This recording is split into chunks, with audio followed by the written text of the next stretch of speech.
Dá uma olhadinha nesse vídeo. يعني على اساس انهم هدوا الدار يعني رح نخاف كتير واو يعني هدوا الدار رح نخاف كتير رح نخاف رحينا لا اول ما اجينا من المدرسه لقينا الزرافات باب الدار قاعدين بيهدوها ولقينا كل الناس على باب الدار غرفتي ولا عيبي ورحوا معي ورحت خزينتي رحت تختي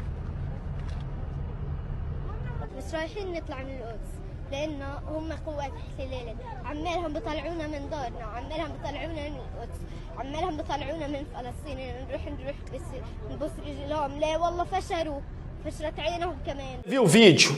A minha intenção era chocar e que você comece a raciocinar e não aceitar aquilo que vem mastigado pela mídia tradicional, que só olha um dos lados.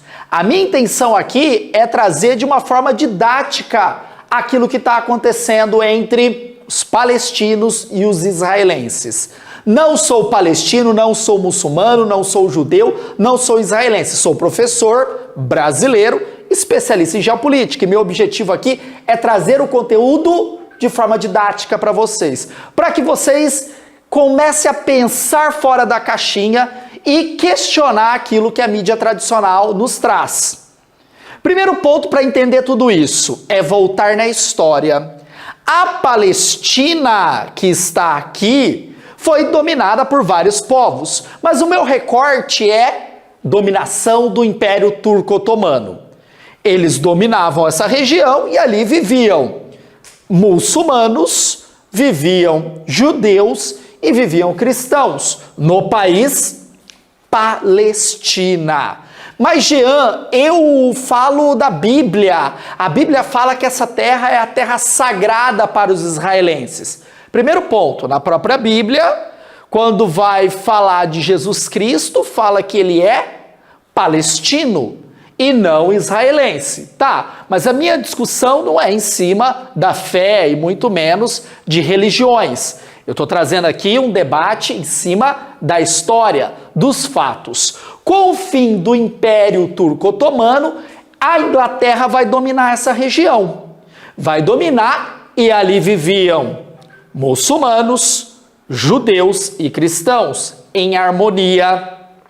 Mas nós tivemos um movimento liderado por uma pessoa que falava o seguinte: olha, nós precisamos voltar para a Terra Sagrada. Tá, Gia, mas onde esses judeus estavam vivendo? Espalhados pelo mundo, principalmente na Europa. É o movimento sionista. A Inglaterra não sabia muito bem o que fazia com essa região, já que não é uma região rica em petróleo como outras do Oriente Médio. Falou, olha, vamos vender algumas áreas para esses judeus que querem voltar para essa terra sagrada. E aí os judeus começaram a voltar, ocupar aqui, mas viviam em harmonia, junto com os muçulmanos e com os cristãos. Tá, mas a gente teve um ponto importante em toda essa história, Segunda Guerra Mundial. A perseguição da Alemanha nazista de Adolf Hitler aos judeus que viviam na Europa. Nós tivemos o Holocausto, uma marca triste da nossa história contemporânea. Com o fim da Segunda Guerra Mundial, as grandes potências, principalmente Estados Unidos e Inglaterra, falou o seguinte: precisamos dar um país para esses judeus, eles não podem mais estar vivendo aqui na Europa. E aí eles decidiram, em 1948, criar o Estado de Israel, já que nós tínhamos ali a chegada de muitos judeus para essa região. No período da Segunda Guerra Mundial, esses judeus também estavam voltando aqui. E aí eles decidiram criar o Estado de Israel. Se vota lá na ONU, e a ONU todo mundo sabe que nada mais é que os Estados Unidos, aquilo que os Estados Unidos decide, a ONU obedece. Porque a ONU é os Estados Unidos. E, gente, fim da Segunda Guerra Mundial, nós temos o quê? A bipolaridade. E os Estados Unidos governam grande parte do mundo. Ele faz o que bem entender. E aí ele bate o martelo. Criação do Estado de Israel. A criação do Estado de Israel tinha como objetivo criar, na realidade, dois países. Então você tinha que criar Israel e o Estado da Palestina. Na realidade, criaram um Estado dentro de um Estado. Então você imagina o Brasil, e aí os Estados Unidos falam o seguinte: olha, vou mandar uns americanos aí e vou fundar o Estados Unidos 2. Estados Unidos 2, e vai ser no estado do Mato Grosso. Então o estado do Mato Grosso não é mais de vocês, é o Estados Unidos 2, um monte de estadunidense vai morar ali. Didaticamente foi isso. Criaram um estado dentro de um estado. Perceba aqui que grande parte da população palestina vivia numa área consideravelmente grande. Tanto nessa área que a gente chama de faixa de Gaza, quanto na Cisjordânia, no momento da criação do Estado de Israel. Tá, os árabes muçulmanos não aceitaram a criação do Estado de Israel.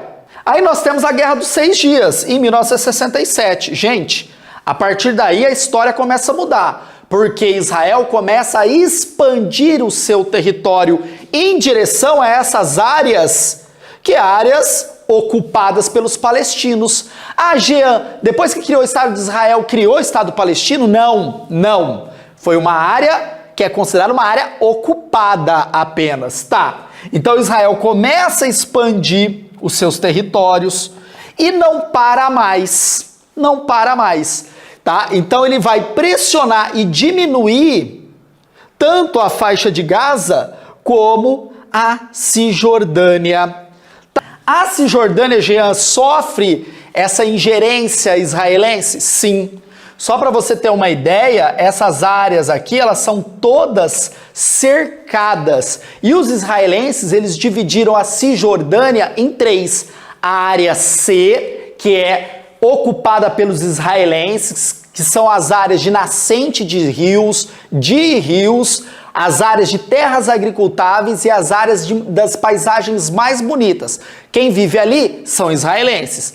A área B, onde o palestino ele pode frequentar com autorização, e a área A, onde tem a ocupação palestina de fato, com o governo palestino. Tá? Então a Cisjordânia também sofre essa ingerência por parte de Israel. E a faixa de Gaza, ela sofre um bloqueio. Ela está bloqueada, ela está toda cercada, tanto por terra quanto por mar. Tá, desde quando ela foi bloqueada?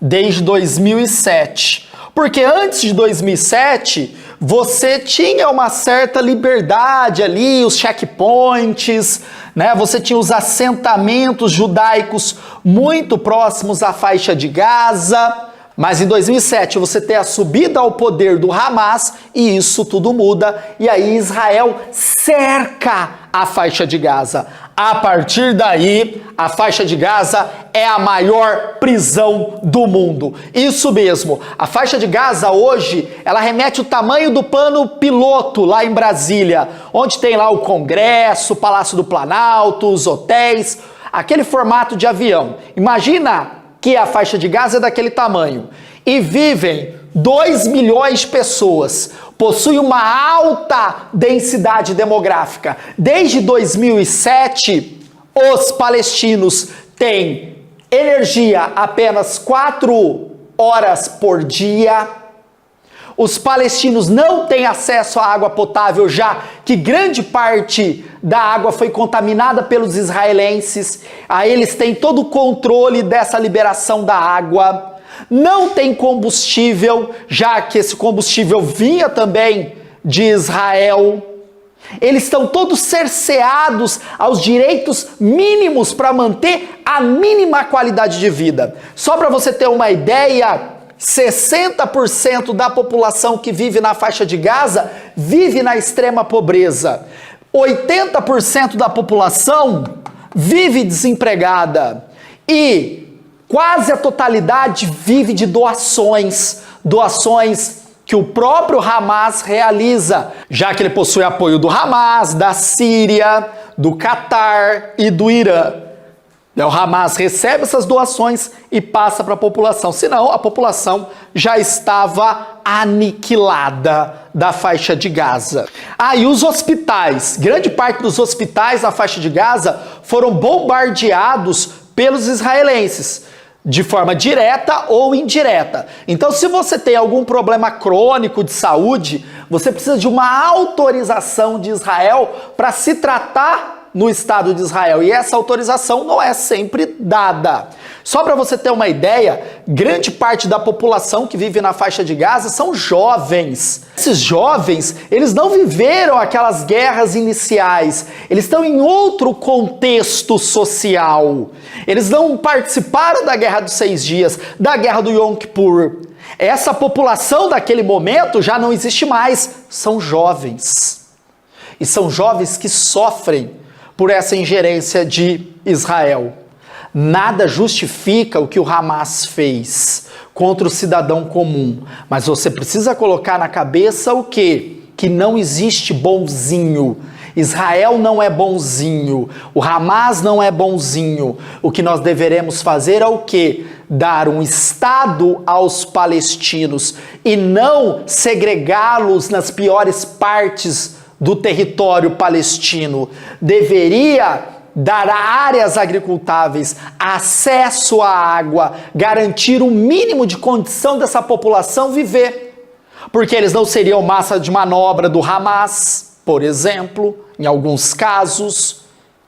Teria um país com o mínimo para eles sobreviverem. Mas aí os Estados Unidos falam o quê? Nananina não. Nananina não. A China fala o quê? Sim, Israel tem direito, mas os palestinos também deveriam ter o seu Estado e Jerusalém deveria ser uma capital mundial com ocupação da ONU. Estaria resolvido. Mas os Estados Unidos, que recebe vultuosos investimentos de banqueiros judeus, que esse dinheiro judeu financia a economia estadunidense, apoia Israel. E Israel não quer a presença muçulmana ali, quer Jerusalém na sua mão, principalmente os extremistas judeus, que colocam no governo governos extremistas, como o que está hoje governando Israel. Então perceba que é um conflito territorial, não é um conflito religioso, já que antes dessa ocupação israelense, eles viviam em comunhão. A mídia, o que ela quer passar para você? Que é um conflito religioso, que o Hamas e os palestinos são extremistas. Não, eles estão disputando território, estão disputando terras agricultáveis, água para sobreviver. O que deveria ser feito, uma distribuição igualitária, e não somente nas mãos de Israel. Todos viveriam em paz como sempre viveram na Palestina no século XVII, no século XVIII, no século XIX. Esse conflito foi estimulado pelas grandes potências que queriam dar aí um afago aos judeus que sofreram mesmo de fato, e foi algo triste que aconteceu na Segunda Guerra Mundial. Mas não dessa forma que foi feita, dando tudo para uns e nada para outros. E aí você vê o resultado. É muito triste. Na hora de você se posicionar na internet, pense como palestino-muçulmano e pense como judeu-israelense. Lembrando que em Israel vive muçulmano, vive cristão também lá, tá? Então, gente, vamos pensar mais, vamos sair da caixinha. Pensar o fato nos dois olhares das coisas e encontrar o meio, o equilíbrio. Então, galera, ó, desce o dedão no like, se inscreva no canal de educação, preciso do seu apoio, e ó, comente. Se você quer entender tudo isso mais de forma detalhada, assine o Geopolítica Flix aqui na descrição. Lá eu falo da formação do Estado de Israel, do Hamas, tem uma aula que eu falo só do Hamas, tem uma aula que eu falo só do Hezbollah, né, da questão do Líbano, cara, tudo em detalhes. Show de bola, aí são aulas mais densas, beleza? Eu quis abrir um pouco a mente de vocês para o debate. Beleza, galera? Ó, tamo junto, educação em primeiro lugar, valeu!